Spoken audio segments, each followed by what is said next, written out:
मैंने जितने भी पॉडकास्ट किए सबसे सबसे पहले ये पूछा कि बैकग्राउंड बताएं। लेकिन आपकी पर्सनैलिटी का ये फीचर इतना ज़बरदस्त है कि बैकग्राउंड वाली बात अब मैं लेके जा रहा हूँ। आपकी सीनियरिटी जो है ना, वो आपकी रिकॉर्ड पे है। आपने मुझे एज से बड़ा किया है, लेकिन आपको एफसीए बने भी 8 साल तो हो गए हैं। उस पर अक्षय कुमार ने कहा, मेरे मुताबिक जो हेल्दीएस्ट पर्सन है वो वेल्दीएस्ट पर्सन है। मेरा भी मैं ऑफिस के बाद सबसे पहला काम ये करना, मैं बैग वगैरह घर से लेके आता हूँ तो मैं सबसे पहले जिम जाता हूँ, वर्कआउट करके फिर मैं घर जाता हूँ।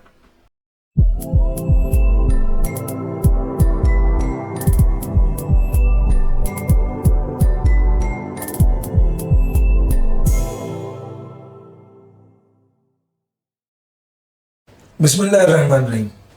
सीए प्रोफेशन को बड़ा बोरिंग समझा जाता है, और ये समझा जाता है कि शायद जो चार्ट अकाउंटेंट है वो सिर्फ कागज़ पेंसिल और इन चीज़ों के साथ रिलेटेड होते हैं। सर, आज हमारे गेस्ट एक बहुत लाइवली पर्सनैलिटी है, सीनियर चार्ट अकाउंटेंट है, बहुत सीनियर पोजीशन पर इंडस्ट्री में काम भी कर रहे हैं और एक भरपूर ज़िंदगी भी जी रहे हैं।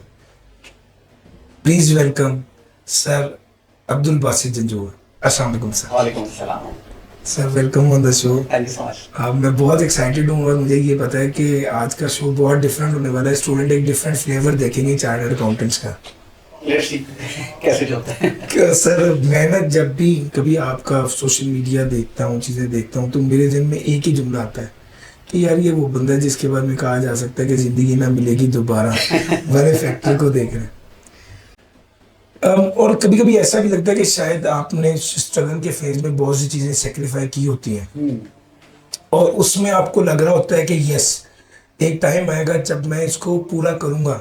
और फिर जब आप उस टाइम पर पहुंचते हैं तो फिर आप मेक श्योर करते हैं कि यस, अब आप वो सारी ख्वाहिशें पूरी करें। सर, क्या क्या ऐसा ही है? मैंने सही में जाना है? ऐसा ही है, मतलब अगर मैं अपनी बात सुन के करूँगा, मुझे बाकियों का नहीं पता, ऐसा ही है। डेफिनेटली स्पेशली सीए में तो बहुत ज़्यादा सेक्रीफाइस करना पड़ता है, खास ये आपका टाइम काफ़ी डिमांडिंग है, मैं पढ़ना काफ़ी पड़ता है, टाइम जो है काफ़ी उसमें कंज्यूम है, वेस्ट नहीं कहूँगा, कंज्यूम है। खैर रिवॉर्ड भी उसी तरह से है, बट एनीवेज ज़ाहिर है वो आपके कीमती साल है। मैं कहता हूँ कि वो वाले जो 5-6 साल हैं, उस उन 5-6 साल में आपने ज़िंदगी अपनी जीनी है, अच्छी वाली ज़िंदगी जीनी है। मैं उसको अच्छी ज़िंदगी कहता हूँ क्योंकि बड़ी खुशी वाली ज़िंदगी होती है जिसमें टेंशन नहीं होती, परेशानियाँ कम होती हैं। उसके बाद तो फिर with the passage of time life goes on and परेशानियाँ बढ़ती रहती हैं। वो आप इस प्रोफेशन में ज़्यादा जब इन्वेस्ट करते हैं तो आपको ना टाइम मिलता है, आपकी क्या कह सकते हैं कि अपनी लाइफ की रूटीन भी उस तरह से नहीं होती, अपने इमोशंस की रूटीन भी उस तरह से नहीं होती। काफ़ी सारी चीज़ें हैं ऐसी जो सेक्रीफाइस करनी पड़ती हैं आपको। आपको शादियाँ सेक्रीफाइस करनी पड़ती हैं, दोस्तों की, रिश्तेदारों की, आपको अपनी जो है वो दोस्तों की रूटीन्स सेक्रीफाइस करनी पड़ती हैं, आपको अपनी जो भी आपके जिस तरह के भी मामला होते हैं ज़्यादा जवानी में, वो सारे सेक्रीफाइस करने पड़ते हैं। बट यस, मैंने ये सोचा था कि अल्लाह करे मैं जल्दी क्वालिफाई कर जाऊँ, अल्लाह का शुक्र है बड़ा टाइम में क्वालिफाई कर लिया था। तो मैंने ये सोचा था कि मैं दोबारा से वो ज़िंदगी जीऊँगा। खैर मैंने कभी नहीं सोचा कि एज मेरी क्या है, जो भी मेरी एज है I want disclose I will not disclose.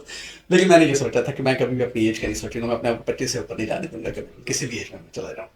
तो मेरी कोशिश यही होती है कि मैं उसी तरह से जीऊँ जिस तरह से जीने का हक था मुझे उस एज में।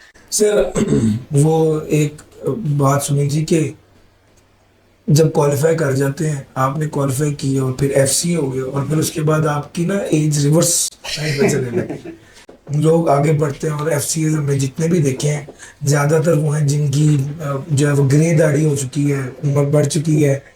और मुझे तो आप 25 से ज़्यादा लग भी नहीं रहे।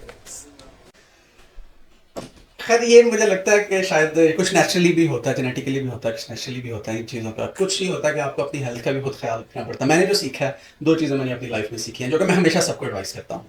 अपने छोटे भाइयों को भी एडवाइस करता हूँ, अपने दोस्तों को तो खैर चले वो तो मेरे हम उम्र ही हैं। लेकिन मैं मुझे जो भी कोई पूछता है कि आप कौन सी वो 2 नसीहतें हैं जो करना चाहेंगे, तो मैं कहता हूँ कि ज़िंदगी में 2 चीज़ें होना ज़रूरी है। एक ज़हनी सुकून होना ज़रूरी है, वो किसी भी चीज़ में है। किसी को रिलीजन में मिलता है ज़हनी सुकून, किसी को पढ़ाई में मिलता है, किसी को खेल में मिलता है, बट ज़हनी सुकून होना ज़रूरी है।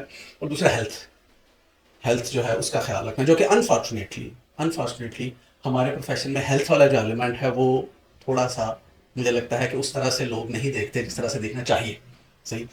तो मैंने ये 2 चीज़ों पे कोशिश किया, फोकस किया। मैंने जिम जो है वो कभी नहीं छोड़ा, बल्कि शायद पता नहीं आपने शायद मेरी को पिक्चर्स वगैरह देखी हैं जिनमें मैंने कंपटीशन वगैरह भी एक मैंने जो है वो बॉडी बिल्डिंग का जो है जी जी, मेरे पैसेज में नोटेड है वो, कि आपसे मैंने पूछना है।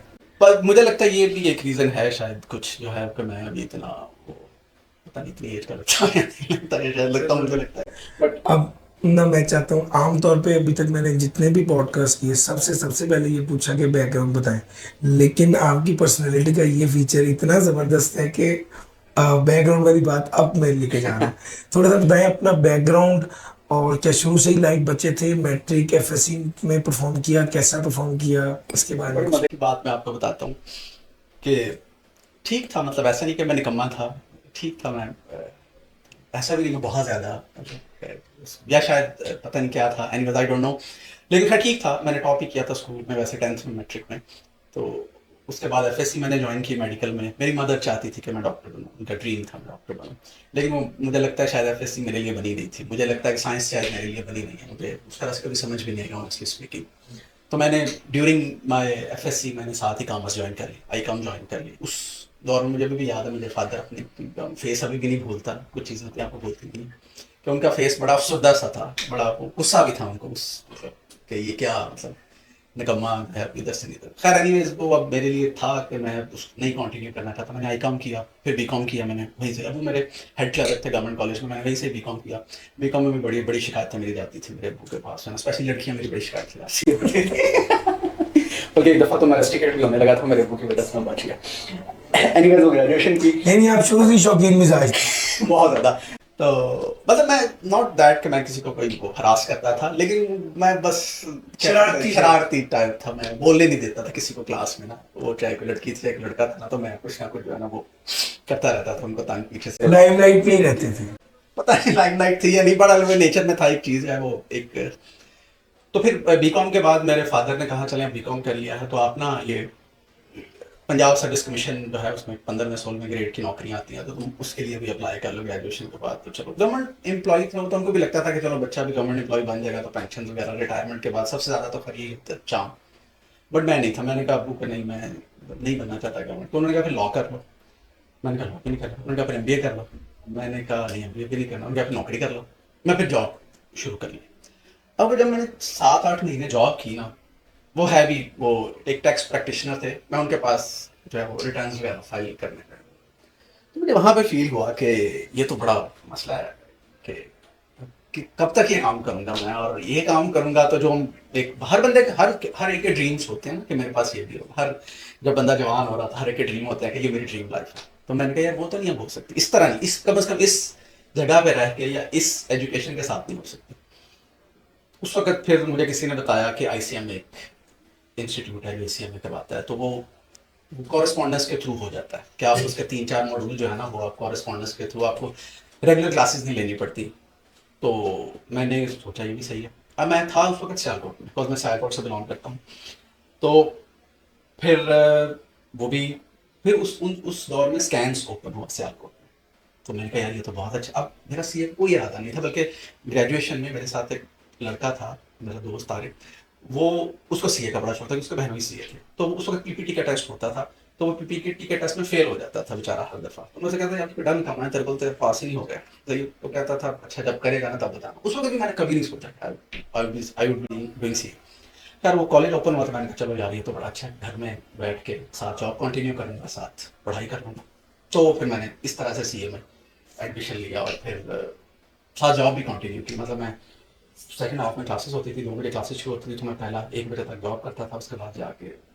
तो फिर रात को पढ़ाई होती थी तो 2 मॉड्यूल तो ऐसे ही किए हैं उसके बाद फिर मुझे लगा कि इट्स अ सीरियस स्टडी तो मेरा ख्याल है जॉब को एक दफ़ा फॉरगो करते हैं जॉब को एक दफ़ा सेक्रीफाइस करते हैं और वो पेपर फेल भी हुए कैफ लेवल पर, कोई पेपर नहीं फेल। पहला मुझे याद है अच्छी तरह मुझे भी अच्छी तरह याद है कि मेरा इकोनॉमिक्स का पेपर जो है हम पहले क्यूएम था फंक्शनल इंग्लिश था और इकोनॉमिक्स का पेपर मेरा 70 नंबर अटेम्प्ट हुआ 70 नंबर्स मैंने अटेम्प्ट किए यानी ये नहीं ठीक 70 नंबर्स थे मैंने अटेम्प्ट किया एंड आई वाज उस वक्त होता था कि एक में फेल होंगे तो आप फिर फेल हो जाएंगे तो मैंने आगे सोच लिया मैंने कहा मुझे लगता है अगर वो मेडिकल मेरे लिए नहीं थी ना फील्ड तो शायद सीए भी मेरे लिए ये फील्ड नहीं है तो सोचता था ज़ाहिर फिर 2 महीने बाद रिजल्ट तो उस वक्त रिजल्ट का भी पता नहीं चलता था तो रिजल्ट एकदम से सुबह आना था लेकिन वो रात को आ गया पिछली रात को ही वो रिजल्ट आ गया उसमें मैं पास हो गया तो फिर मैंने सोचा मतलब या जो भी मैंने कहा यार मुझे टेक्निक आ गई पास करने की उसके बाद फिर वो शायद टेक्निक ही आ गई थी मुझे लग गया पता कि अगर 70 नंबर पे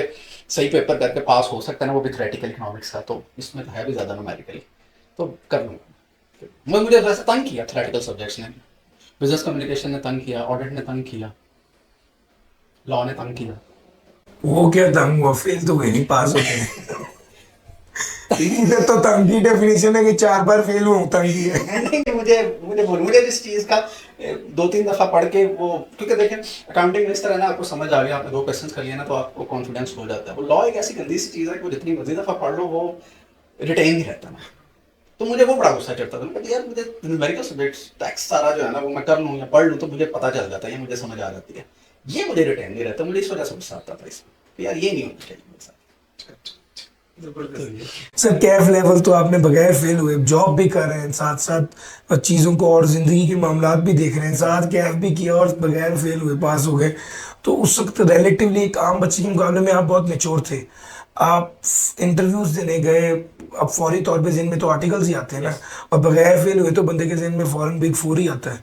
तो इंटरव्यू क्या मुझे वो अभी क्या भी सॉरी मुझे अभी भी अगर कोई बच्चा आके कहता है ना, तो जाहिर है वो जानने वालों के बच्चे होते हैं, जानने वाले होते हैं, ये आर्टिकल्स करवा दें, बच्चे ने पास कर लिया, आर्टिकल्स नहीं हो रहे, तो मैं उसको अपनी एग्जांपल देता हूँ। मैंने कहा यार आप, मैं ये कहता हूँ कितने अटेम्प्ट्स में किया, कितने पेपर फेल हुए, कितने साल में किया, तो मैं कहता हूँ यार मैंने ना कोई फेलियर नहीं था, मेरे 4 मॉड्यूल थे ABCD और मैंने straight without any refer without any failure मैंने कर लिया।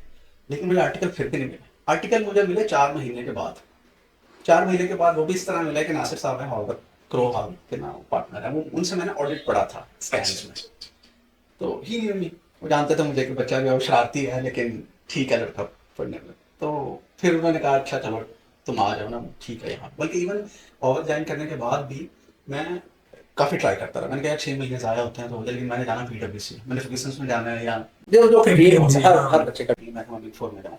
इस्लामाबाद तक जो है मैं जाता रहा इंटरव्यू देने, ये वो दिस दैट। तो खैर वो एक अटेम्प्ट गुजर गई थी, 6 महीने डिले को, तो वैसे उन्होंने नहीं लेना था, तो मैंने नासिर साहब ने खुद ही बुलाया कि तुम हमने रजिस्ट्रेशन। कोशिश काफ़ी की। मैंने बहुत कोशिश की। एक दफ़ा तो मैं रो पड़ा था ऑनेस्टली, मतलब आंसुओं से रो पड़ा था कि एक बंदा जिसकी 6 अटेम्प्ट्स हैं वो PwC में हो गया। ये जब PwC में इंडक्शन उसकी रेफरेंस था जो भी था, मैं नाम नहीं लूँगा उसका, वो भी चार्ट बना, उसका हो गया, मेरा नहीं हुआ। मुझे बड़ा दुख हुआ, मैंने कहा यार क्या फ़ायदा है, अभी कहते थे बड़ा प्रोफेशन है, ये है वो है, लिटरली मैं रोया उस वक्त। एज बता रहा बंदा लड़कपन में होता है, ड्रीम शैटर होना, मैं रोया, वाकई रोया। मैंने कहा नहीं यार, उसके बाद फिर मैंने इस प्रोफेशन से एक्सपेक्टेशन से आना अपनी बड़ी कम कर ली। मैंने कहा ये बस, मुझे लगता है दुनिया के लिए बड़ी शोशा है, वैसे शायद इसमें कुछ है या नहीं है, ये अब वक्त ही बताएगा। तो वो आपने कोशिश की, नहीं हुआ, तो फिर क्रो में चूंकि टीचर थे तो हाँ, उनके थ्रू फिर हो आप गया, क्रो हो में गया, आ गए। हो गया। क्रो में आने के बाद भी कोशिश करते रहे लेकिन नहीं हुआ। Yes. एक सवाल है आपसे यहाँ पे, क्या बिग फोर, अगर एक बच्चा किसी छोटी फर्म में है और उसको 6 माह जाया करके बिग फोर में हो रहा है कर तो लेना चले जाना चाहिए? ब्रांड, देखिए दुनिया ब्रांड की है, ब्रांड डज मैटर। लेकिन अगर आप बिग 4 में हैं और आपने क्वालिफाई नहीं किया तो देन यू आर इक्वल। अगर आप बिग 4 में हैं प्लस क्वालिफाइड है, you have the edge, you have upper hand, सही है। अगर आप एक कहेंगे नॉन क्वालिफाइड बिग 4 का है और एक क्वालिफाइड छोटी फर्म का है, तो qualified qualification is the basic thing जो कि आपको अचीव करनी है, वो चाहे आप छोटी फर्म है चाहे बड़ी फर्म, वहाँ पे आपका अपर हैंड है। अब वो आपका अपर हैंड बिग 4 पे है या नहीं है, अगर वो क्वालिफाइड है तो यस, बिकॉज आपने बहुत सारी जॉब्स ऐसी देखी हैं जिसमें उन्होंने स्पेसिफिकली लिखा था बिग 4 का प्रेफर किया, इवन इंटरनेशनल ग्लोबल जॉब्स में भी उन्होंने बिग 4 का, तो मैटर करता है। बट अगेन आपकी मेहनत भी मैटर करती है। मेरे साथ जो बिग 4 के थे वो मेरे से अच्छे भी होंगे, मुझसे अच्छे भी होंगे, तरह के सारे लोग होते हैं। मुझे लगता है मैं किसी भी तरह से उनसे, मुझे लगता है मैं कम नहीं हूँ। अल्हम्दुलिल्लाह। नहीं सर, आपने आर्टिकल्स ज्वाइन किए, आर्टिकल बड़ा टफ पीरियड होता है, खास तौर पे आपके मिजाज का बंदा, हंसने खेलने वाला, वो अक्सर सीनियर ना चिढ़ देते हैं कि यार इसको तो साइड पे करो, उसको सुबह से लेकर शाम तक कोई ऐसा एक्टिव काम दे दिया कि वो बेचारा जलीली होता है। यानी मुझे याद है कि एक काम क्या दिया, वो एक बच्चा जब वो बार बार चले जाता था पार्टनर के पास के साथ मुझे काम दे, पार्टनर ने उसको एक डायरेक्टरी दे दी और उसे कहा कि यार सुबह ये ना सारे इसके टोटल करके लेके आओ, ताकि वो जरा 2 दिन आराम से बैठा रहे। तो आपका जैसे मिजाज है, जरा शौक और तेजी, एक्टिव रहना, तो आपको आर्टिकल में शुरू के पीरियड में तो मुश्किलात भी बड़ी आई होंगी।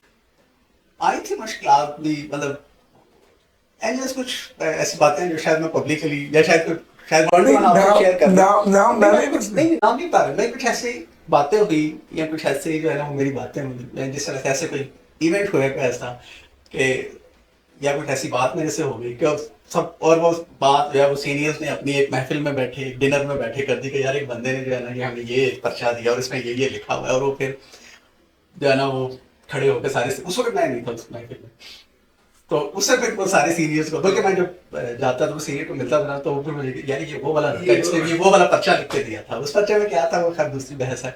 तो मेरी ठीक रही, अल्लाह का शुक्र है, सीनियर्स के साथ बड़ी अच्छी फ्रेंडली, और मेरी नेचर भी कुछ इस तरह से है कि मेरी कोशिश होती है कि ड्यू रिस्पेक्ट है वो दी जाए, प्लस फ्रेंडली। नहीं, आपका जब मुझे ये यकीन है कि जब आप सेमी सीनियर सीनियर हुए होंगे तो फिर तो प्रॉब्लम नहीं होगी। एक तो काम करने वाला बंदा हो तो वो सेमी सीनियर काम करने वाला हो तो वो अच्छा रहता है, सीनियर फ्रेंडली हो तो वो ज्यादा लाइक्ड होता है कि यार काम तो सबने ही करना है, ये बंदा अच्छे से रखता है हमें। तो वो मतलब मेरा ख्याल है कि जो प्रॉब्लम फेज है वो जो जूनियर वाला फेज है वही मुश्किल हो सकता है, मुझे लगता है ऊपर वाले फेजेस आपके लिए मुश्किल हाँ, लेकिन नहीं मेरा है। सही था, मेरा अल्लाह का शुक्र है, मैंने बड़ा एंजॉय किया, थोड़ा एंजॉय किया मैंने अपने आर्टिकल्स। उसमें आइसिंग ऑन द केक ये है कि विद इन आर्टिकल्स आपने क्वालिफाई भी करनी, उससे उस वक्त जब क्रो में इतना ज्यादा लोग नहीं पास हो रहे थे, उसमें एकदम एक बंदा बड़ा प्रोमिनेंट हो जाता है कि यार अच्छा ये क्वालिफाई कर गया। अब वो सीनियर या वो जूनियर जो कहता था कि ये पता नहीं क्या है, अब वो ऑटोमेटिकली जो भी आपके ऊपर स्टिग्मा हो वो आपकी इज्जत वहां से शुरू हो जाती है। हाँ, ऐसे ही मैटर मैटर करता है ये चीज़ तो बड़ी। जब ना सामने बल्कि कहा भी था फॉर्म में रुक जाओ, मेरा प्लान नहीं था, मैंने कहा नहीं, मैंने इंडस्ट्री में मूव करना है। बल्कि मैंने पढ़ाना जो शुरू किया वो मैंने आर्टिकल्स में ही था, जब मैंने क्वालिफाई किया तो फिर मैंने मॉड्यूल सी को अकाउंटिंग पढ़ानी शुरू की, तो ड्यूरिंग आर्टिकल्स मैंने शुरू कर दिया। और बच्चे समझते थे कि शायद टी है तो ये टीचर बना के इसको पेश किया जा रहा है क्योंकि आप बिल्कुल ही मतलब बच्चे से फेस भी उस तरह से हो और आपकी नेचर भी उस तरह से हो कि आप उस तरह से लिखते नहीं हो, तो अडेप्टेबिलिटी स्टार्ट मुश्किल होती है। ये मैं मतलब तेरा हर बंदे के माइंड में ना होता है कि यार अगर ये बंदा चार्टर्ड अकाउंटेंट है, एक बंदा है तो इसकी ये पर्सनालिटी है, एक जो हमारे प्रोफेशन की एक पर्सनालिटी का हर बंदे के माइंड में आता है कि यार ये चार्टर्ड अकाउंटेंट है तो ये कोई सीरियस का बंदा होगा, ये कोई इस पर्सनालिटी का मालिक होएगा। तो वो मेरे भी शुरू से ही है। मैंने नहीं कभी इस चीज़, मैंने कभी नहीं सोचा कि मैं सीएम और मेरी कोई फूफा है, ये अल्लाह का शुक्र है वो मेरा। डन सर, आप ने क्वालिफाई भी कर लिया, टीचिंग भी शुरू कर दी साथ साथ, और उसके साथ साथ बल्कि हमारे एक शो रिकॉर्डेड है इंशाल्लाह ऑनर हो जाएगा काशिफ उजला के साथ। अच्छा, वो स्टूडेंट है। वो आपका स्टूडेंट है और आपको काफी आपका फैन भी है वो मेरा बड़ा कि अच्छा मैंने एबी से पढ़, यानी आपका आपकी फ्रेंडलीनेस का आलम ये है कि आपका स्टूडेंट भी आपको हाँ, एबी जुआ हाँ, कहते हैं, ऐसे वो ही, कोई सर ऐसे ही, आप नहीं, जनाब नहीं, मोहतरम वो नहीं, नहीं। क्योंकि फ्रेंडली मैं एक क्या भी करता था यार, आप मुझे भाई कह लिया करो या भी कह लिया करो, ये सब मुझे भी ना कहा करो, मुझे अपना बहुत बड़ा बड़ा लगता है। तो मैंने बड़ा एंजॉय किया, पढ़ाना भी बड़ा एंजॉय किया। मुझे याद है सुबह 7:30 बजे क्लास हुआ करती थी ना अकाउंटिंग की, तो मैं बच्चों को लेकर नाश्ता करवाने निकल जाया करते हो यार, नाश्ता कर, बड़े नाश्ते मैंने बच्चों के साथ किए हैं। तो इस वजह से एक बड़ा अच्छा रिस्पेक्ट का एलिमेंट, रिस्पेक्ट खैर सारे करते हैं, अल्लाह का शुक्र है। दोस्ती वाला बड़ा एलिमेंट रहा है मेरा भी, जितने भी अब तो माशाल्लाह काफ़ी ज़्यादा क्वालिफाइड चार अकाउंटेंट्स हैं जो बच्चे हैं, तो अभी तक उनके साथ इन टच हूँ, अभी तक उनके साथ गपशप लगती है, सलाम चलती रहती है। एक सीनियर बंदा भी हो, मिजाज भी दोस्ती वाला हो, तो हर बंदा चाहता है यार मैं जब वो आपके साथ कांटेक्ट करे और आप उसको प्यार से मोहब्बत से बुलाएं तो फिर एक एनर्जी आ जाती है कि यार ऐसे। हाँ लव वाला भी होता है एक एलिमेंट। मेरी कोशिश होती है कि हर बंदे को जो है ना वो उसी तरह से बुलाया जिस तरह कभी बुलाया करता है। सर, आपने क्वालिफाई किया, जो टीचिंग भी करने लग गए, साथ जॉब मिल गई या आपने फर्म छोड़ दी और जॉब की तलाश शुरू नहीं, कर तो मिल गई थी, जल्दी मिल गई थी वो दी? यानी नहीं, आपने फर्म छोड़ी और साथ वेट जॉब। किया या फर्म के साथ ही फौरन जॉब मिल गई? फॉरेन जॉब मिल गई थी। इंटरव्यूज मेरे 3-4 जगह पे चल रहे थे, वो फिर उसमें निशात से भी ऑफर आ गया, मैंने कहा अच्छी कंपनी है, अच्छा ग्रुप था, उन्हें फॉरेन मिल गई थी। अच्छा, निशात में आपकी रिस्पॉन्सिबिलिटीज क्या थी और क्या कहते हैं वहां पर किस तरह से कितनी देर आप वहां पे? 3 साल किया मैंने, मैनेजर अकाउंट्स था मैं वहाँ पे। ऑडिट में पहले मैं गया था, इंटरनल ऑडिट मैनेजर, उसके बाद फिर साथ ही साथ अकाउंट्स में Aahista Aahista, plus ERP implementation हो रही थी वहाँ पे ओरेकल की, वो साथ में देखनी शुरू की प्रोजेक्ट डायरेक्टर के साथ। तो वहाँ पे मेनली अकाउंट्स और ईआरपी था। अच्छा, फिर उसके बाद आपने उमर ग्रुप में आ गए as manager finance. As manager finance. So what is the right time to switch the job? जब अच्छी अपॉर्चुनिटी मिले। Time, there is no time. Depend करता है कि आपकी ऑर्गेनाइजेशन कैसी है, आपको ग्रोथ कैसी मिले, मेरा ये ख्याल है।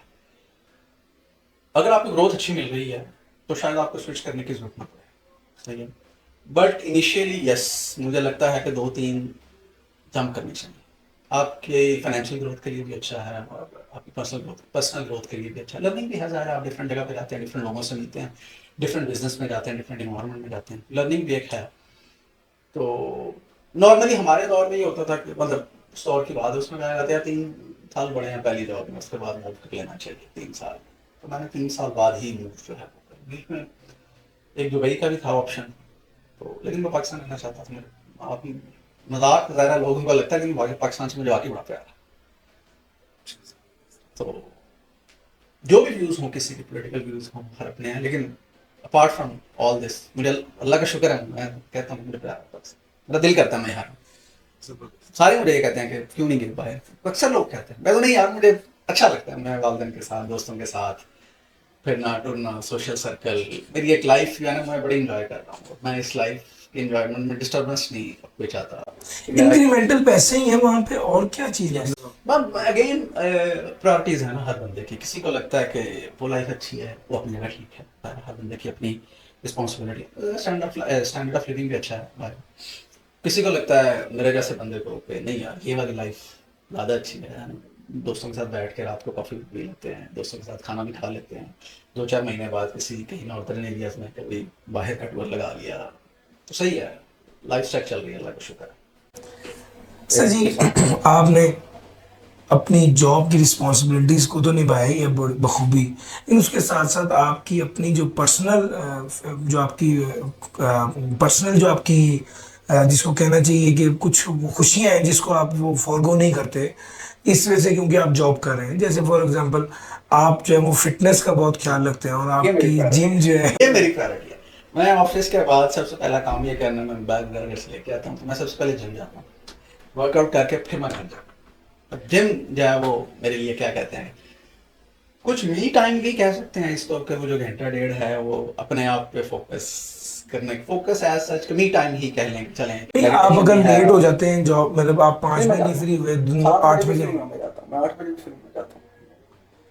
असल में आप उसको एंजॉय करते इंजॉय, बहुत ही इंजॉय, बहुत ही वो पूरे दिन में जो अगर मुझे कोई पूछे ना कि इन 24 आवर्स में कौन सा बेस्ट टाइम आपको लगा, तो मुझे वो वाला टाइम बड़ा बेस्ट लगता है कि मैं जिम गया, चेंज किया, फिर मैंने वर्कआउट किया, फिर चेंज किया, फिर मैं घर गया। तो वो वाला जो टाइम है ना, 1.5 घंटा लग जाता है, 1.5 घंटा लग जाता है इस पूरे प्रोसेस में।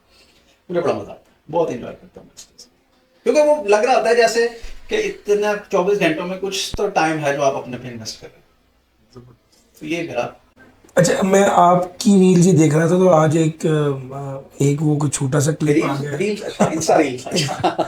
उस पर अक्षय कुमार ने कहा, मेरे मुताबिक जो हेल्दीएस्ट पर्सन है वो वेल्दीएस्ट पर्सन है। मेरा भी तो आप हेल्थ पे इन्वेस्ट करते हैं, टाइम भी और जो यस भी। यस, प्रॉपरली थॉरली डाइट का भी ख्याल रखता हूँ और अपनी फिजिकल हेल्थ का, मेंटल हेल्थ का भी बड़ा ख्याल रखता हूँ। जो चीज़ मुझे परेशान करती है मैं उससे जो है ना कोशिश करता हूँ कि छुटकारा हासिल कर लिया जाए इससे।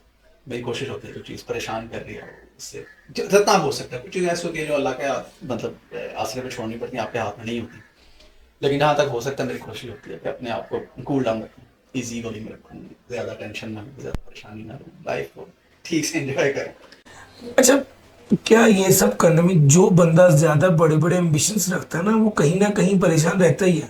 यानी एक बंदा है वो 25 लाख कमाना चाहता है पर मंथ, या 30 लाख कमाना चाहता है, अब वो अपने 10 लाख से 12 लाख से मुतमईन नहीं है। वो हर वक्त उसको कोई ना कोई ख्वाहिश रहेगी कि यार मैं और किस तरह कमा लूं, मेरा टारगेट 30 लाख है। क्या एम्बिशंस को रोकना चाहिए अपनी ज़हनी कंफर्ट हासिल करने के लिए, या क्या कहते हैं उनको भी हासिल करें और साथ साथ कंफर्टेबल भी रहें? देखिए अगर आप फाइनेंशियल ग्रोथ की बात करें ना, तो उसका कोई एंड नहीं है। दुनिया में कितने कितने अमीर लोग हैं, मतलब हमारी सोच से भी ज़्यादा अमीर हैं। पर लोग भी पैसा कमाना चाहते हैं। सो अगर आप बात करें कि फाइनेंशियली आपने होना है, तो देर इज़ नो एंड। ऐसा नहीं है कि मैंने पैसे ਨਾਲ प्यार नहीं है, हर बंदे को होता है अच्छी जिंदगी गुजारने के लिए ज़ाहिर ज़रूरत होती है, लेकिन मुझे ये लगता है कि कहीं तो ब्रेक लगानी है, कहीं तो ब्रेक लगानी है ना, कब्र में जाने से पहले कहीं पे तो ब्रेक लगानी चाहिए। अब कुछ लोग ब्रेक हैं वो मरते दम तक नहीं लगाते, कुछ लोग हैं वो जल्दी लगा लेते हैं। मुझे लगता है, मैं ये नहीं कह रहा कि मुझे भी अच्छी अपॉर्चुनिटी मिलेगी तो फाइनेंशियली कोई इस तरह से कोई बिजनेस अपॉर्चुनिटी या इस तरह से कुछ तो मैं उसको अवेल नहीं करूंगा, या I don't think होती है। बट मैं इस सेंस में कंटेंट, फाइनेंशियली मैं कंटेंट, ऐसा नहीं मुझे लगता कि मेरे पास किसी फाइनेंशियली किसी चीज की कमी है। मतलब नॉर्मली बंदा कब जो है वो इस तरह के सोचा, वो दूसरों को देखता है। जाहिर है ना, अगर मेरे पास ये वाली गाड़ी है और दूसरे के पास मेरे से अच्छी गाड़ी है तो फिर मेरे एक डिससेटिस्फेक्शन शुरू हो। मेरे पास छोटा घर है, मेरे साथ वाले के पास बड़ा घर रहता है, डिससेटिस्फेक्शन शुरू होगी, कंपैरिजंस शुरू होंगे। तो मैंने अल्लाह का शुक्र है कभी कंपैरिजन नहीं किया। मुझे अगर कोई कहता है कि मेरी तुमसे डबल अर्निंग है तो मैं माशाल्लाह कह के इसको लेना, अल्लाह का शुक्र है, अल्लाह का बड़ा शुक्र है कि कभी जेलसी वाला नहीं। अल्लाह का बहुत, ये सब मुझे लगता है शायद अल्लाह ने जो इतना नवाजा उसमें शायद एक रीजन ये भी है कि मैंने कभी किसी को देख के ग्रो करना चाहता हूँ। ऐसे नहीं मैं ग्रो नहीं करना चाहता, लेकिन मैं कंपैरिजन में ग्रो नहीं करना चाहता। सर आपको ट्रैवलिंग का मुझे लगता है बहुत शौक है। दो महीने 3 महीने कहीं जाऊंगा ना तो मुझे क्या कहते हैं कि अजीब सी जो है ना एक बेचैनी से शुरू होती है। बहुत सा आप जॉब कर रहे हैं ना, आपने साथ साथ काम भी तो करना है, उसके साथ कैसे मैनेज करते हैं? मैंने देखें 365 दिन तो कोई ऑफिस नहीं जाता, छुट्टियां तो होती हैं बीच में, सही है। एक एनुअल टूर होता है मेरा, वो मैं कोई 10 से 15 दिन का लाजमी करता हूँ, ठीक है। उसमें बाहर भी चले जाता हूँ, यहाँ भी कर लेते हैं। फिर एक छोटे छोटे टूर हैं 3-3, 4-4 दिन वाले, वो भी मैं करता रहता हूँ। कभी मंडे सैटरडे संडे ऑफ होता है, मंडे साथ में ला लिया, कभी फ्राइडे साथ में ला लिया।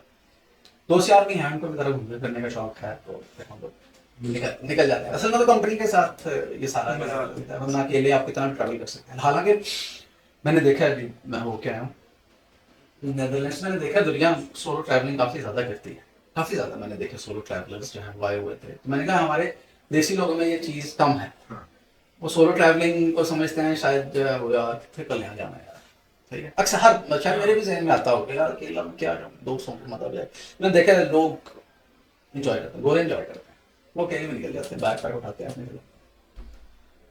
ये भी बड़ी रिलीफ। आप समझते हैं कि अकेले भी चले जाते हैं? यस यस, मैं तो अकेले गया, आधा टूर मैंने अकेले गुजारा, आधा फिर मेरा दोस्त था वो प्राग आ गया था, हम कुछ इकट्ठे बेल्जियम और एम्स्टर्डम मैंने अकेले किया।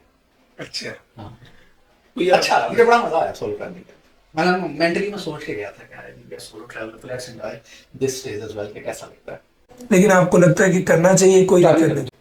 ट्रैवलिंग करनी चाहिए, ट्रैवलिंग, बल्कि मैं एक इंस्टा रील देखा था, उसमें बड़ी अच्छी बात है। उसने कहा कि यार हर तकरीबन रिलीजन में ना पिलग्रिमेज है, हमारे मुस्लिम्स में हज है, किसी में इंडियन यात्रा करते हैं, कहीं ना कहीं जाते हैं लोग, तो ज़ाहिर ट्रैवलिंग है। इसका मतलब है कि एम नहीं रखी हर रिलीजन में, किसी कोई ना कोई इसके पीछे लॉजिक होगी। लॉजिक है कि बंदा लर्न करता है, लर्निंग है, ट्रैवलिंग में लर्निंग। अच्छा, तीसरे नंबर पे मैंने ये चीज़ आपकी बड़ी नोट की कि आपकी नेटवर्किंग बहुत अच्छी है। क्या आपको ग्रो करने के लिए एक अच्छा नेटवर्क लाजमी चाहिए होता है? चाहिए होता है, यस, चाहिए होता है। जब आप लोगों से मिलेंगे, लोगों से गपशप करेंगे, लोगों से बातचीत करेंगे, तो फिर इट डज मैटर। आपको कहीं आगे जाना है, मूव करना है, आप किसी से बात ही नहीं करते हैं, हम भी अकेले बैठे रहते हो तो आपसे कौन बात करेंगे, कौन? तो नेटवर्किंग ज़रूरी होती है, सोशली कनेक्टेड होना ज़रूरी है। मैं सोशली कनेक्टेड प्रोफेशन में शायद कम हूँ। पुराने जो मेरे चार्टर्ड अकाउंटेंट्स हैं, जो मेरे स्टूडेंट्स हैं, वही हैं। नए मैंने इस प्रोफेशन से बनाने छोड़ दिए तो मैं इस प्रोफेशन से दोस्त बनाता, पर बाकी और प्रोफेशन है। इस प्रोफेशन के किसी बंदे ने कुछ ऐसा कर दिया कि आपने दोस्त बनाने छोड़ दिए? ऐसा नहीं है, मैंने कल को सारे मेरे पीछे ना पड़ जाए, लेकिन बोलिए। और नेटवर्किंग कैसे की जाए? देखिए, आप पे पर्सनल ट्रेड है। कुछ लोग होते हैं वो इंट्रोवर्ट होते हैं, कुछ एक्सट्रोवर्ट होते हैं, तो ये हर एक बंदा, मतलब मुझे अच्छा लगता है लोगों से हंस के मिलना, लोगों से मिलते रहना, एक कांटेक्ट बना के रखना। मतलब आवाज़ शक्ल से मुझे मिलना अच्छा नहीं लगता, सही है। मैं कहता हूँ मुस्कुराता रहे बंदा, मुस्कुरा के मिले। आप मिले हैं, आपसे अगली दफ़ा भी को मिलना चाहिए, इस तरह की मुलाकात होनी चाहिए कि आप अगला बंदा कहे कि यार नहीं, उससे मिलने का मजा आता है। पॉजिटिव एनर्जी जो है वो निकलनी चाहिए। आप अगर किसी से मिले हो हैं करके बैठा है और वो नेगेटिविटी ये वो देता है, उस बंदे से फिर बंदा क्या मिलेगा? काफ़ी सारे लोगों से तो मैं इस वजह से मिलना कम कर देता हूँ कि वो मुल्क को बुरा भला कह रहे होते हैं। नेगेटिविटी तो खैर हर जगह पे होती है, हमारे मुल्क में ज़्यादा होगी है, जो भी होगी। तो मैं कुछ लोगों से ऐसे वैसे मिलना बंद इस वजह से कर देता हूँ, फिर नेगेटिविटी फैलाना शुरू हो जाती है। ठीक है, प्रॉब्लम है हर जगह, हर देखिए प्रॉब्लम, किसी की लाइफ ऐसी नहीं है इसमें। अगर कोई मुझे कहे कि मेरी लाइफ में कोई प्रॉब्लम नहीं है तो ये झूठ है। अगर कोई ये कहे कि किसी मुल्क में कोई प्रॉब्लम नहीं है, ये झूठ है। हर जगह प्रॉब्लम है।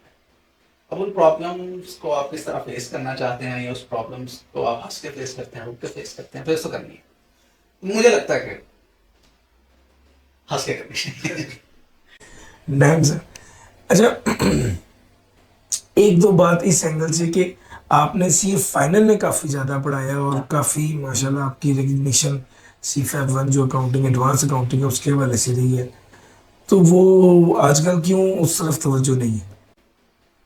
कुछ डोमेस्टिक इश्यूज थे, मतलब कि हेल्थ के इश्यूज थे, उस वजह से फिर जो है मैं थोड़ा, मैं ऑफिस के बाद सीधा घर चला गया, फिर जिम भी थोड़ा मैंने सारे छोड़ रखा, तो उस वजह से मैंने लगा थोड़ा डोमेस्टिक। अब खैर अल्लाह का शुक्र है, ठीक है, अब दोबारा से करते हैं शुरू दोबारा से। क्योंकि आपके काफ़ी ज़्यादा फॉलोइंग जो है वो सी फैब वन के हवाले से आप। ऐसे मैंने काफ़ी ज़्यादा शुरू से ही, मतलब 10 एक साल तो, 10 12 साल तो मैंने सीखा है। अच्छा, जिस बच्चे के पेपर पास हो जाते हैं, कैफ पास होते हैं और आर्टिकल नहीं हुए होते, आप उसे क्या एडवाइस करते हैं? वो पढ़ना शुरू कर दें, ये पहले आर्टिकल ढूंढे और जहनी तौर पर रिलैक्स होकर पढ़ना शुरू? मैं अपनी रूटीन बता सकता हूँ, हो सकता है कोई मेरे से क्वालिफाइड बंदा है, उसकी मेरे से ज़्यादा अच्छी रूटीन हो, वो कुछ और अच्छी बात बता दे, तो मैं हमेशा अपने एक्सपीरियंसेस शेयर करता हूँ। और मैं ये नहीं कहता कि ये फुल एंड फाइनल है, हो सकता है मेरे से अच्छी बात कोई बता दे, अच्छी बात जहाँ से भी मिले लेनी चाहिए। मेरी ये थी कि मैं कंसिस्टेंट रहा throughout articles, consistent as in कि मैं पढ़ता था डेली, आधे घंटा पढ़ता था, चाहे वो 11 बजे भी आता था ना, तो मैं कोशिश करता था कि घंटा पढ़ के ही सोऊं। बल्कि मैं, मुझे याद है अच्छी तरह कि मेरी मॉड्यूल एफ की अटेम्प्ट थी, तो उन दिनों में QCR चल रहा था फॉर्म का, तो रात को 1 2 बज जाते थे फॉर्म में उस वक्त। और मेरी अटेम्प्ट आ रही थी, छुट्टियाँ मुझे अच्छी मिल गई थी उस QCR में, मेहनत की वजह से, ऐसा नहीं है छुट्टियाँ नहीं मिली, छुट्टियाँ अच्छी मिली, लेकिन मैं आगे पढ़ता था। मैं 2 बजे भी घर आता था ना, तो मैं कोशिश करता था, मैं नींद सेक्रीफाइस कर लेता था, कोशिश कर लेता था मैं घंटा 1 3 बजे तक पढ़ लूँ, 6 घंटे इस वक्त, तो चलो सुबह 10 बजे भी चले जाएंगे तो ऑफिस में इतना नहीं होगा, क्योंकि आपने 1 2 बजे आए हैं घर। तो ये मेरी एक रूटीन रही है, मुझे लगता है कंसिस्टेंसी होनी चाहिए। अब संडे छुट्टी करता था मैं, लेकिन मेरा अपना ख्याल, मैं जो एडवाइस करता हूँ बच्चों में, कहता हूँ कि कंसिस्टेंसी, आप डेली बेशक 1 घंटा पढ़ लें, मैं ये नहीं कहता कि आप डेली 4 घंटे पढ़ेंगे, कल में टाइम ना देंगे ना करेंगे, आप डेली 1 घंटे, लेकिन वो 1 घंटा फिर पढ़ें। उस वक्त अल्लाह का शुक्र है मोबाइल्स का भी इतना जो है वो नहीं था, जो आपको खैर बंदे, मैंने, मुझे याद है मैंने मॉड्यूल एफ पे मोबाइल दिया और फाइनल में जाके तो मेरा मॉड्यूल ई में भी, तो उस वक्त ज़ाहिर, अब ज़ाहिर वो, और फिर सोशल मीडिया भी, अगर जब मोबाइल आया तो उस वक्त तो मैसेजेस ही होते थे, सोशल मीडिया का तो इंटरनेट का नाम निशान भी नहीं था उस वक्त। तो अब ज़ाहिर है डिस्ट्रैक्शंस ज़्यादा है। अब वो आपने उनको ज़ाहिर, आप ये आपका पर्सनल है कि आप उसको किस तरह से टैकल करते हैं, बट घंटा डेढ़ डेली पढ़ना चाहिए डेली, आप कर जाएंगे पास। बाय द टाइम आप, फॉर एग्जांपल, पहले पहले हमारे जो था 4 पेपर इकट्ठे देने होते थे, अब तो एक एक पेपर, 2 2 पेपर भी शायद दे सकते हैं। उस वक्त 4 पेपर इकट्ठे देने होते थे, तो कोई 60 के करीब छुट्टियां मिल जाती, 120 छुट्टियां होती थी, तो 60 लड़के कहते थे मॉड्यूल ई के लिए रख लेते हैं, 60 जो है मॉड्यूल एफ के लिए रख लेते हैं, तो 60 छुट्टियां मिल जाती थी। तो मेरा ये था, मैं अभी भी बच्चों को ये कहता हूँ कि आपका सिलेबस उन 60 छुट्टियों में आपने स्टार्ट नहीं करना, आपने उससे पहले ख़त्म करना है, क्योंकि वो 60 डेज आपके रिवीजन के हैं, या 3 दफ़ा पढ़ने का, तीसरी दफ़ा पढ़ने के हैं। वो आप, अब नॉर्मली बच्चे क्या करते हैं, क्लासेस ले, जो मैंने देखा है, माइट बी रॉन्ग, जो मैंने ऑब्जर्व किया है, बच्चे क्लासेस ले लेते हैं, रिपोर्टिंग के ले ली, लॉ के ले ली, वो साथ साथ नहीं पढ़ते, वो कहते हैं अच्छा तो क्लास ले लें या ना, फिर जब वो पढ़ना शुरू करते हैं ना, तो आधी बातें उनको वैसे भूल चुकी होती है। ह्यूमन नेचर है जी, इसमें किसी का कोई कसूर नहीं है, मैं ये नहीं कह रहा कि बच्चे निकम्मे होते हैं, ह्यूमन नेचर है कि अगर आप 3 घंटे की मैं डेली क्लास 4 महीने ले रहा हूँ, और फिर मैं उसको साल बाद जाके रजिस्टर तो पकड़ता हूँ, कोई माई का लाल ऐसा नहीं है जो कहे कि मुझे वो 3 महीने वाली सारी बातें याद है, नहीं हो सकती। और फिर बच्चे क्या करते हैं, अच्छा चलो सर का रिकॉर्ड कर लेते हैं, फिर वो दोबारा से बैठ के सुनते हैं, तो टाइम ज़ाया करने की जरूरत नहीं है ना, आप 9 10 बजे घर जाते हैं तो घंटा एक पढ़ लें, सेक्रीफाइस करना पड़ेगा, ये नहीं कोई कहेगा कि नहीं जी, सेक्रीफाइस करना पड़ेगा, आपको टाइम अपना मैनेज करना पड़ेगा, consistency is the key, consistent आप में आप पॉसिबल। डन सर, लास्ट में बस ये आपसे कहूँगा कि जो लोग, अगर आपके पास मौका मिले, आज ज़िंदगी के 20 साल पीछे चले जाते हैं और आप उस पॉइंट पे खड़े हैं कि आपसे पूछा जाए कि यार वो सारे नॉलेज को यूज़ करते हुए बताओ सीए दोबारा करोगे या नहीं? हाँ, मैं डीमोटिवेट कर दूँ सीए आई वोंट। उसकी वजह क्या? स्टीरियोटाइप प्रोफेशन है, स्टीरियोटाइप प्रोफेशन। मैं अक्सर, मैं लेकिन मैं ये नहीं कहता मेरा डिसीजन गलत था। मेरा डिसीजन, मैं जिस बैकग्राउंड से उठ के आया, जिस बैकग्राउंड से उठ के, जिसमें मेरे पास साइकिल होता था जब मैं जॉब पे जाता था, मैं जिस बैकग्राउंड से उठ के आया, और आज अल्लाह का शुक्र है मैं जिस मकाम पे हूँ, सारा इस प्रोफेशन की वजह से। जितनी इज्जत है, जितना स्टेटस है, जो भी अल्लाह का शुक्र है कि इस प्रोफेशन के लिए मुझे बड़ी इज्जत दी है। तो ऐसा नहीं है कि इस प्रोफेशन में, लेकिन मैं अपनी बात करता हूँ कि शायद मैं ना कर पा, मुझे हमेशा से उस वक्त भी, लेकिन उस वक्त क्योंकि मैं जा नहीं सकता था किसी और प्रोफेशन में, एक्सपोजर भी उस तरह से नहीं था, घर का इन्वायरमेंट भी उस तरह से नहीं था, हालात भी उस तरह से नहीं थे। मुझे हमेशा क्रिएटिविटी बड़ी पसंद है। मुझे ये म्यूजिशियन क्रिएशन है, हमने इतने गाने दुनिया में आते हैं, लेकिन आप देखें कि नया गाना जब भी आता है वो दूसरे से निकलता है। It's creativity. आप स्कल्पचर जो बनाते हैं, it's creativity. Painter creativity, calligrapher is a creative, even software engineer are creative. मुझे लगता है हमारे प्रोफेशन में क्रिएटिविटी, तो हमारे प्रोफेशन डेफोटेक्स का डिस्क्लोजर एंज बनाना है, एंज ही बनाना है। मतलब ये आपकी होली, मैं स्टैंडर्ड्स पॉइंट ऑफ व्यू से, ऑडिट की होली बुक है, इसमें ही है सारा कुछ। अकाउंटिंग की होली, आईएफआरएस की होली बुक है, इसी में ही है सारा कुछ। कंपनी लॉ की ये है, इसी में ही है सारा कुछ। मतलब आप बाहर निकलते ही, मैं इवन कहता हूँ फैशन डिजाइनर, मतलब मैं अगर इस प्रोफेशन में ना होता ना, तो मैंने किसी शोबिज में, वो शोबिज शायद मैं तबला बजा रहा होता, शायद मैं गिटार बजा रहा होता, शायद मैं गाने गा रहा होता, शायद मैं फैशन डिजाइनिंग कर रहा होता, इंटीरियर डेकोरेशन कर रहा होता। मुझे इस तरह के प्रोफेशन पसंद है जिनमें डेलिकेसी होती है। अपना आर्ट लवर हूँ मैं काफी ज्यादा, तो मुझे लगता है कि मेरे लिए वो चीज थी। इसी वजह से मैंने कोशिश की कि अब मैं उस प्रोफेशन, बीच में मैंने मॉडलिंग के शो किए हैं आफ्टर क्वालिफाइंग, और जब मैं ये फिटनेस मॉडल के कंपटीशन में था उसमें मैंने शो भी किए, इसके मॉडलिंग के शो वगैरह भी किए। तो ऐसा नहीं कि मैं उस प्रोफेशन में, मेरी मदर को नहीं वो पसंद आया। मैं चाहता था कि चलो यार सीए तो हो गया, मेरा ख्याल है उस प्रोफेशन में मैं चला जाता, मेरी मदर को नहीं पसंद आया वो। फिर मैंने उससे थोड़ा सा स्टेप बाय, मेरी मदर थोड़ी, हर बंदे की मदर जो है वो रिलीजियसली थोड़े जो है वो हर कोई होता है, तो फिर मैंने वो कहा चले उम्मीद तो सीधे मैं नहीं करता। तो मुझे आज भी मौका मिला तो शायद मैं वही आज भी 20 साल तो पुरानी बात है, मुझे आज भी कोई कहे कि अगर तुम्हें आज कोई प्रोफेशन चूज करने का मौका मिले तो तुम क्या करो। इस वजह से फिर मेरी कोशिश होती है कि सोशल मीडिया इन्फ्लुएंसिंग, अपना शौक तो चले जाके रखें, एज अ प्रोफेशन नहीं तो चले, एज अ शौक जो है वो टिकटॉक पे या इंस्टा रील्स पे तो चले, जितना शौक सकते हो उतना बंदा करता है। सर लोग सीए करके जॉब करके ठंडे पड़ जाते हैं, लेकिन आपको क्या चीज इतना एनर्जेटिक रखती यार ये मैं बड़ा फिल्मी बंदा हूँ, सही, बहुत ही फिल्मी बंदा। मुझे ना वो बंदा बड़ा पसंद है, दीपिका है? मैं बिल्कुल कसम से यही कहने लगा था, उसकी एनर्जी इलेक्ट्रीफाइंग होती है, वो जब भी आता है। मुझे वो बंदा शुरू से बड़ा पसंद, शुरू से बड़ा पसंद है। बल्कि मैं तो इवन ये मूंछें भी उसको देख के मैंने बड़ी बड़ी रखी है। आपने तारुफ बड़ा डिफरेंट तरीके से कराया रणवीर का उसकी बीवी से। अच्छा नहीं, इतनी खूबसूरत बीवी अल्लाह सबको दे। खूबसूरत है तो उसकी तारीफ करनी चाहिए। बट आई मुझे बहुत पसंद है, मैं उससे एनर्जी लेता हूँ ऑनेस्टली। मैं इवन कहते कि मैं कपड़े पहनने की एनर्जी भी उसी से ले, हालांकि उसके कपड़े बड़े ऑड से होते हैं, वो अब आगे उसने ऑड शुरू किया, बट एनीवेज मैं उससे बड़ी एनर्जी, तो जहाँ से पॉजिटिव मिलना चाहिए मैं ले लेता हूँ। मुझे वो बंदा पसंद है, उसको मूंछें लंबी रखता है, मेरा दिल करता है मैं भी मूंछें लंबी रखूं, बाल लंबे रखता है मेरा दिल करता है मैं भी बाल लंबे रखूं। मैं रखे भी है, मैंने इसको बड़ा, दाढ़ी भी लंबी कभी रखी, मूंछें भी रखी, बाल भी लंबे। तो मुझे शुरू, इवन मैंने बॉडी बिल्डिंग भी उसको देखा। अच्छा जबरदस्त। वो अपना अपना, मुझे लगता है जहाँ से मोटिवेशन मिलती है लेनी नहीं चाहिए। जबरदस्त सर, लास्ट में क्या मैसेज देना चाहेंगे सीए कम्युनिटी के लोगों को या बच्चों को जो सीए करना चाहते हैं? बहुत अच्छा प्रोफेशन है सर, मैंने बताया कि आज मैं जहाँ पे हूँ इस प्रोफेशन की वजह से, शायद वरना तो मैं कहीं बैठ के रिटर्न्स ही छोटे लेवल पे फाइल कर, अभी भी खैर रिटर्न्स फाइल करते हैं, ऐसा नहीं करते, बट लेवल डिफरेंट है, अब का लेवल डिफरेंट है, उसका लेवल डिफरेंट है। प्रोफेशन बहुत अच्छा है, और इस प्रोफेशन में ज़बरदस्ती नहीं आना चाहिए। ज़बरदस्ती अगेन मैं आपने कहना मूवीज़ की तरफ ही चलना शुरू हो गया, काफ़ी सारी मूवीज़ बनी है इस चीज़ पे भी, जो कि अब आना शुरू हो गया कि बच्चों को ज़बरदस्ती प्रोफेशन देना होगा। जैसे कौन सी थी आमिर खान की 3 इडियट्स थी, वो बड़ा अच्छा मैसेज था कि आप ज़बरदस्ती प्रोफेशन मत चूज़ करवाएं। एक तमाशा मूवी थी रणबीर कपूर की, दीपिका की, वो भी उसमें भी यही मैसेज था। तो कुछ लोग होते हैं देखा देखी शुरू कर लेते हैं, देखा देखी शुरू करने का कोई नहीं है।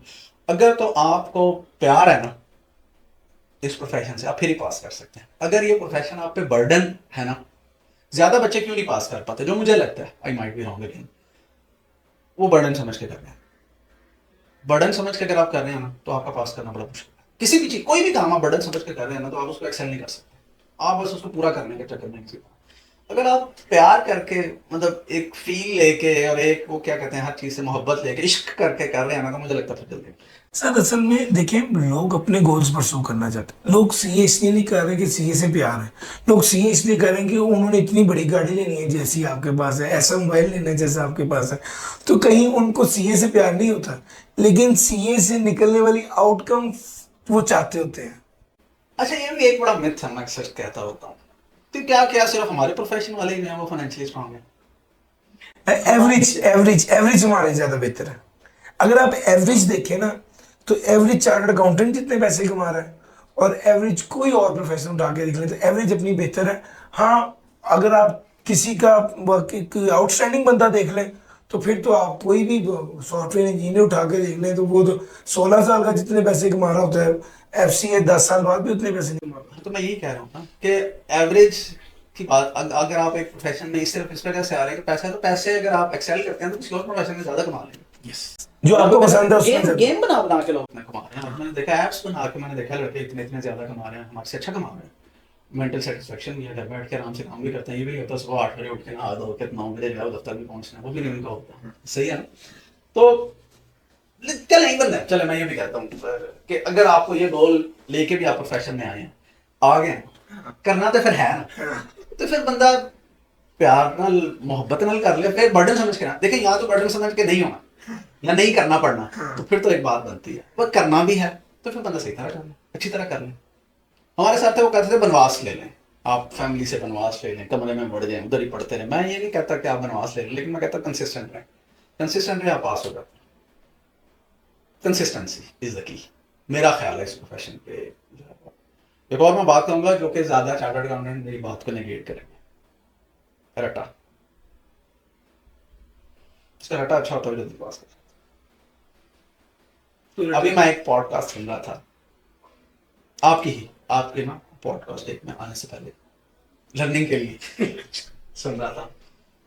मैंने वो 2-3 मैंने पॉडकास्ट सुनी चार्टर्ड अकाउंटेंट्स की। अब मुझे याद नहीं आ रहा किस एग्जैक्ट वर्ड थे। उन्होंने कहा कि शायद हमारे प्रोफेशन में ना एफएससी वाले लड़के जो है वो ज़्यादा जल्दी पास कर जाते हैं। किसी पॉडकास्ट में ना आपके था ये, शायद नासिर साहब ने कहा। हाँ जी, नासिर साहब। नासिर साहब। मैं उनको गलत नहीं कह रहा, मेरे से सीनियर है, बड़े अच्छे टीचर हैं, उनके अपना एक पॉइंट ऑफ व्यू है, मुझे बहुत अच्छा पॉइंट ऑफ व्यू। बात क्यों मुझे लगता है, क्यों इस वजह से क्योंकि मेरा अच्छा बड़ा अच्छा होता है। मुझे ये I might be wrong. Sir मुझे लगता है कि किसी खास पॉइंट पर जाकर रट्टा आता ही है।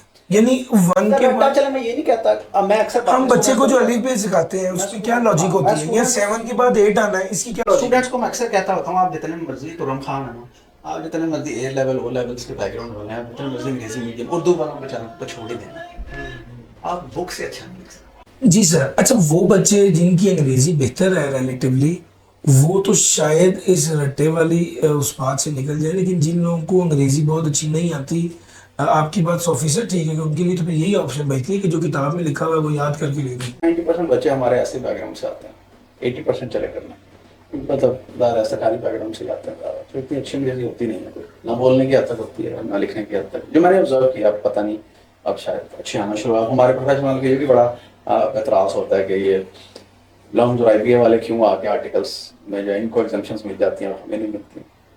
तो फिर अपना अपना है, वो स्टैंड आउट करते हैं, उनकी कम्युनिकेशन एक एप्लीकेशन स्किल मैटर करती है। आप जितने मस्ती काम करने वाले हैं, ये कम्युनिकेशन स्किल का कोर्स कई दफ़ा इन्होंने चार्टर्ड अकाउंटेंट्स में शुरू किया, ख़त्म किया, अब आजकल पता नहीं है या नहीं है।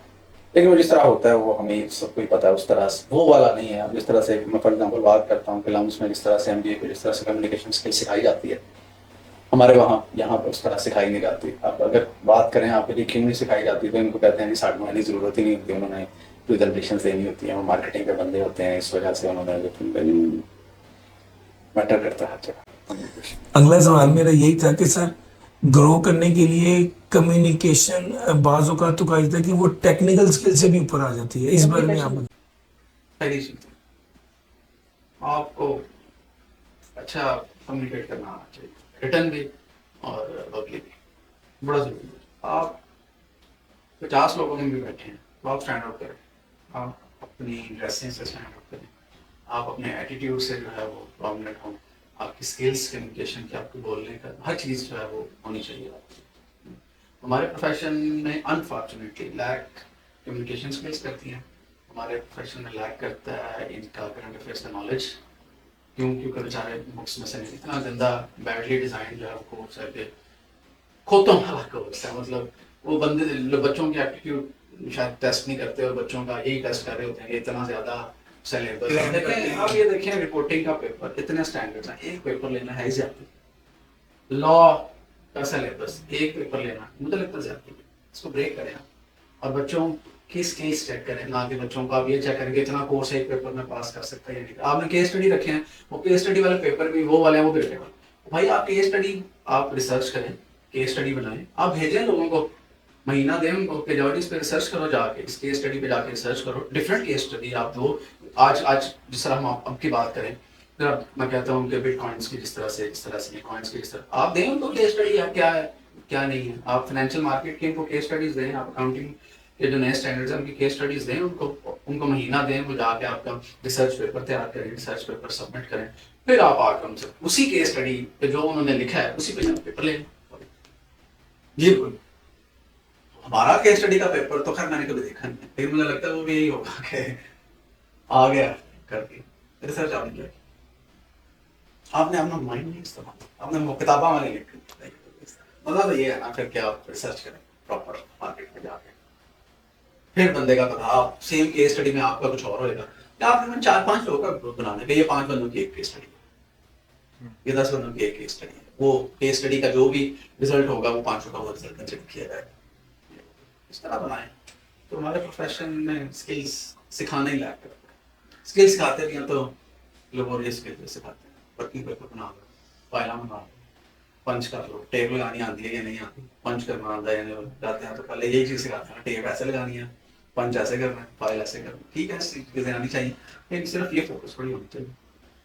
कम्युनिकेशन है ही नहीं है, बेचारे बच्चों को बात नहीं करनी आती, इसमें बच्चों का कसूर नहीं है, मैं कहता हूँ प्रोफेशन का कसूर है, आपने निकालना है उसमें से, प्रोफेशन में निकालना है। कुछ पर्सनल होती हैं कैरेक्टरिस्टिक्स, प्रॉपर्टीज, ट्रेड्स अपनी अपनी होती हैं, लेकिन प्रोफेशन नहीं कुछ निकालता है उसमें से। प्रेजेंटेशन स्किल्स का कोर्स में जब पता नहीं अब इसमें कितनी सच्चाई है, मैं स्टूडेंट था उसको भी होता था, तो कहा ये गया था कि प्रेजेंटेशन स्किल्स का कोर्स इस वजह से आया, एक चार्टर्ड अकाउंटेंट था, उन्होंने बड़ी अच्छी वर्किंग की अपनी वो दिस दैट, और जब वो बोर्ड को समझाने गए तो उनसे समझाई नहीं गई, फिर उनका जो असिस्टेंट है वो एमबीए था, उसने आके वो सारा एक्सप्लेन किया। आई डोंट नो इसमें कितनी सच्चाई है, ये हमें टीचर ने बताया था, पता नहीं सच्चाई थी, इस वजह से हम प्रेजेंटेशन लेके आए। और वो यकीन करें जो मैंने किया था प्रेजेंटेशन स्किल्स, जिस तरह मैंने किया था या जो मैंने किया, मैं आज देखता हूँ ना तो इतने सालों में मोर देन अ डेकेड या मोर देन 1.5 डेकेड्स में कुछ नहीं है। बस कम्युनिकेशन में सीखी वैसी है हमारे पास। ग्रूमिंग टिप्स नहीं देते यार, आप कम से कम बाप फॉर्म्स को के बच्चों को ग्रूमिंग टिप्स तो देते। साफ कपड़े पा के आना तो कोई मसला नहीं ना, इस्त्री की तरह कपड़े पा के आना तो कोई मसला नहीं ना, बाल सही तरह बना के आना तो कोई मसला नहीं है ना, वो तो बेसिक चीज है, वो तो आप करें। तो शेव मैंने देखा है बच्चों को आर्टिकल्स में, शेव बड़ी है प्रॉपर तरीके से ड्रेसिंग भी इस तरह से कर रहे हैं। मैं ये नहीं कहता महंगी ड्रेसिंग करने हर बंदे के अपने, लेकिन कम से कम बंदा एक नीट तो बन गया, आप ऑडिटर हैं, आप जा रहे हैं ऑडिट करने हैं और आप अच्छा ही नहीं लग रहे, तो अगले बंदे ने तरीके की गल सुनी, आपने बीइंग ऑडिटर जाके बात करनी है मैनेजर अकाउंट से, जाके बात करनी है सीएफओ से, या इवन अगर आप और ऊपर वाले लेवल पे हो सकता है आप डायरेक्टर लेवल पे जाकर बात कर रहे हैं। आपकी पर्सनालिटी, आप ऑडिटर हैं, आपका एक्चुअली अपर हैंड है, क्योंकि आप उनको चेक करेंगे, यस आपका एक्चुअली अपर हैंड है, आप उनके सबऑर्डिनेट नहीं है, आप एक्चुअली उनके बॉस हैं किस्म, सही है कि आप पूछ रहे हैं हमसे 10 मिनट, तो जब आपकी पर्सनालिटी इतनी इंप्रेसिव ही नहीं है, ये इंप्रेसिव इतनी बनाई ही नहीं गई, या उस तरह से प्रोफेशन की ग्रूमिंग को डिजाइन ही नहीं किया गया, तो अगला बंदा तकेगा ठीक है। मतलब सही है, आपकी पर्सनालिटी ऐसी होनी चाहिए ना कि आपकी बात में वजन लगे, आप अगर कोई बात कर रहे हैं तो आप गलत बात भी कर रहे हैं तो नहीं करनी चाहिए, लेकिन फिर भी अगला बंदा जो एक दफा कंसीडर करे, आपकी शख्सियत में इतना जो है वो कन्विंसिंग होनी चाहिए। और जाहिर है पहली दफा जो वो आपको बंदा जज करेगा तो वो फिजिकल अपीयरेंस से जज करेगा ना, बाद में बात आनी है अच्छा ये पॉइंट है, ये पॉइंट है, पहली चीज पहला इंप्रेशन ही जब अच्छा नहीं पड़ेगा किसी का तो फिर तो गेम तो जरूरी है। आप ग्रूमिंग स्किल्स की भी कमी है, फॉर्म्स में कोर्स होना चाहिए ग्रूमिंग स्किल्स का, और कुछ नहीं तो सिखा ही दें कि एस पैंट ना लाए शर्ट नहीं पानी, एस बेल्ट ना लाए जूती नहीं पानी, या जुतियाँ कम से कम पॉलिश तो करके आनी है, तो भी नहीं की होती बेटा। हॉस्टल में रहते हैं बेचारे, को होता है बस निकलिए वो अपनी जगह ठीक है, शायद मैं भी अपनी जगह ऐसे ही था, लेकिन अब आके, अब चूंकि मैं उस फेज में नहीं हूँ, अब आके मुझे लगता है कि वो होना चाहिए। असल में देखिए, हम उस बॉडी के ही बंदे हैं ना, हमारा दिल चाहता है कि इस प्रोफेशन में ग्रेस है। मैं तो ये तो मैंने तो हम, हमेशा से हाँ, हम आज बड़े हो गए तो हमें लगता है कि यार ये, अब मैं अगर बड़ा हूँ, मैंने एक मुश्किल देखी है अपने दौर में, मैं तो नहीं चाहूंगा कि मेरा बच्चा वो मुश्किल देखे, मैं उसको सिखाऊंगा कि बेटे ये मुश्किल ठीक ऐसे होगी। तो मुझे लगता है कि हम जो लोग सीनियर पोजीशंस पर आ गए हैं, हम लोग ये पेन इसलिए फील कर, हालांकि हमारा वो गुजर गया, अब ठीक है, वो ट्रेनिंग स्टूडेंट बूट पॉलिश करे ना करे, मैं क्या फर्क पड़ता हाँ, है, लेकिन मुझे लेकिन हमारे प्रोफेशन का नुमाइंदा है, हम उस प्रोफेशन के लेकिन मुझे दुख, हालांकि मेरे से वो डायरेक्टली लिंक भी नहीं है, वो करे ना करे, शायद मेरी इससे कभी मुलाकात भी नहीं हुई, लेकिन मुझे दुख होता है। दूसरा ये न्यूज़ पेपर नहीं पढ़ता, ये बड़ा मसला। मैं न्यूज़ पेपर पढ़ता था, ये मेरी आदत थी, शुरू से मेरी आदत है न्यूज़ पेपर पढ़ने की। हमारे बच्चे नहीं न्यूज़ पेपर, अब आर्टिकल्स कितने होंगे, 2% बच्चे थे। मैं पढ़ाता तो मैं क्लास में खूब सारा, शायद 100 की क्लास में 3 बच्चे होते थे जिनका न्यूज़ पेपर पढ़ने का शौक होता था। सोशल मीडिया ने इतना कोई खराब कर दिया है। ठीक है, अवेयरनेस आई है, अवेयरनेस के साथ साथ शायद मुझे लगता है तबाही ज्यादा आई है। पढ़ना लोग भूलेंगे, वो कहते हैं नहीं सुन के, अब मैं भी कह रहा हूँ, शायद मेरी बातें आधे लोगों को समझ आएंगी, आधे लोग कहेंगे नहीं इसकी बात हमें समझ नहीं आती, हम नहीं है। लेकिन मैं ये कहता हूँ, मेरी बात को सुन के जो है ना, आप ठीक है, पॉइंट ऑफ व्यू आपने ले लिया, ये इस पे अमल बेशक ना करें, अमल उसको कहता है ना करे जब तक आपने खुद ऑब्जर्व नहीं कर लिया, खुद पढ़ नहीं लिया। यहाँ पे हमारा ये बड़ा मसला है, हमारे पास सोशल मीडिया की एक पोस्ट है ना, आप कर देंगे ना, मनोन कर लेंगे उस पर, ये नहीं कोई करेगा कि अच्छा, इवन मैंने देखा 4 लोग मैंने देखा ऐसे ही ग्रुप्स में पोस्टिंग कर रहे होते हैं, मैं ऐसे ये कहता हूँ, मेरा हर एक से ये झगड़ा होता है, नहीं यार पहले पढ़ते रहा करो, ठीक है, ये किसी समय पॉलिटिकल डिफरेंस वाली पोस्ट होते कर दो, खैर है ये बोलते हैं। न्यूज़पेपर क्या, बुक्स पढ़ने का वैसे रुझान नहीं है, मैं तो अक्सर कहता हूँ, बल्कि मैंने देखा है दुनिया में लोग रीडिंग करते हैं, बुक रीडिंग। हमारे ओवरऑल मैं अक्रॉस कहते हैं कंट्री बात कर रहा हूँ, रीडिंग पे इतना जो है फोकस नहीं है हमारा, हमें सिखाया ही नहीं जाता किताबें पढ़ना। हालांकि किताबें पढ़ने से बड़ा नॉलेज आता है, आप बड़ी चीजें सीखते हैं, नहीं सिखाया। आप हमारे प्रोफेशन में पूछ के देख लें, खवातीन डाइजेस्ट शायद लड़कियों ने पढ़े हों, उसके बाद उन्होंने कुछ अगली किताब शायद ही को बंदा हो जाए, शायद ही को, बहुत कम लोग मैंने देखे पढ़ने का शौक है, बहुत कम, अदर देन कोर्स बुक्स, बहुत कम लोग। न्यूज़पेपर का तो बिल्कुल ही मुझे शौक नहीं, पता नहीं क्या वजह है, मुझे नहीं समझ आती। हालांकि आप न्यूज़पेपर पढ़ें, कम से कम आप और कुछ तो बिजनेस वाला सेगमेंट ही पढ़ लें, वो तो आपसे रिलेट करता है ना, है तो पता चले ना एक्सचेंज रेट के लिए चल रहा है, स्टॉक एक्सचेंज का क्या इंडेक्स चल रहा है, स्टॉक एक्सचेंज के क्या हालात है, ये तो आपसे रिलेट करती हैं चीजें। और कोर्स इतना ज्यादा बेचारे वो भी कहते हैं जड़ाऊ से पढ़ना है, पढ़ लेने हैं, लेकिन खैर जहाँ पे लैग करता है वो मुझे लगता है, again I might be wrong. Sir ज़बरदस्त, आपके साथ बड़ी खूबसूरत नशिस्त रही और आपने दिल खोल के अपने व्यूज़ का इजहार किया। सबसे अच्छी बात यह है कि आ, आप इस चीज़ को बहुत रिस्पेक्ट करते हैं कि आपने जो बात कही शायद कुछ लोगों को ये पसंद ना आए, और मैं दैट्स फाइन, मतलब जरूरी नहीं है कि, और मैं अक्सर कहता रहता हूँ कि सोच का मुख्तलिफ होना ही मुआशरे की खूबसूरती है। बिल्कुल सही। अगर सबकी सोच एक जैसी होगी तो मुआशरा खूबसूरत कभी नहीं रहेगा। बिल्कुल, इस मुआशरे की खूबसूरती ही ये है कि हर बंदा मुख्तलिफ है, हर बंदे का सोच मुख्तलिफ है, हर बंदे की बॉडी मुख्तलिफ है, हर बंदे का फेस मुख्तलिफ है, ये मुआशरे की खूबसूरती है। बिल्कुल सही।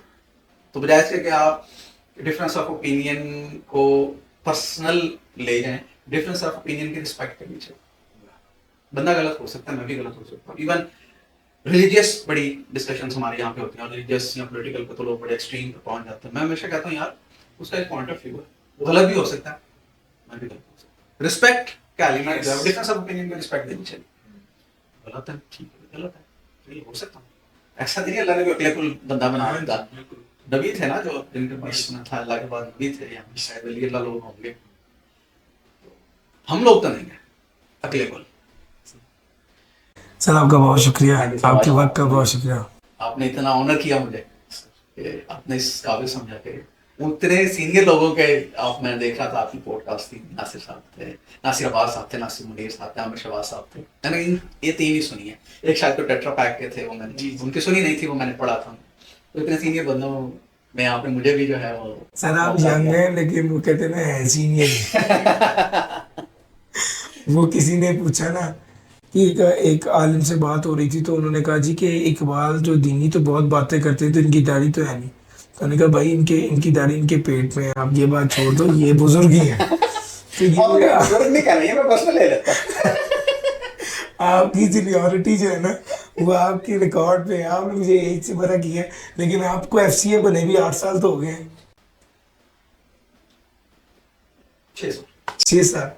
अब आप पोस्ट एफसीए 6 ईयर। अल्लाह ताला आपको हमेशा ऐसे ही हिस्सा खेलता रखे। बहुत शुक्रिया सर आपके टाइम का। सर मैंने तो सर अब्दुल बासित जिंदुआ से यही सीखा है, खुश रहें, खुश रखें, हंसते खेलते मुश्किलात को फेस करना ही ज़िंदगी का हुस्न है। आप सबका शुक्रिया। खुदा हाफिज़।